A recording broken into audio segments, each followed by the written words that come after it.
গোষ্ঠী তো এর মধ্যে আছেই। পুরনো আর নতুন তৃণমূলের গোষ্ঠী তো খোকাবাবুর একটা তৃণমূল, দিদির একটা তৃণমূলেরও তো আছেই। সবাই জানে বাংলায়, এটা ওপেন সিক্রেট, সবাই সবকিছু জানে। বাংলার উপরে, বাংলা মানুষের উপরে করোনার পর আরো অনেক দুর্যোগ নেমে আসবে, সন্ত্রাস নেমে আসবে, হিংসা নেমে আসবে, খুন খারাপি বোমাবাজি গোলাগুলি অনেক বাড়বে, এটুকু আমরা দেখতে পাচ্ছি।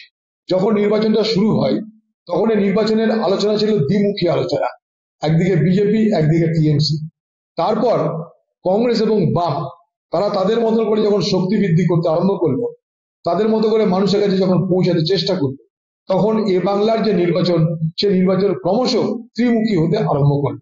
অর্থাৎ আমরা নির্বাচনের যে ন্যারেটিভ, সে দ্বিমুখী থেকে ত্রিমুখী এর মধ্যেই করে দিয়েছি। অতএব এটাই কিন্তু একটা বড় আমাদের কাছে রাজনৈতিক জয় বলে আমি মনে করি। নালে নির্বাচনটা হচ্ছিল দ্বিমুখী সম্পূর্ণ, বিজেপি তৃণমূল, তৃণমূল বিজেপি, আর কেউ ছিলাম না আমরা তৃতীয় পক্ষ। আজ তৃতীয় পক্ষ সেখানটা আমরা প্রবেশ করেছি।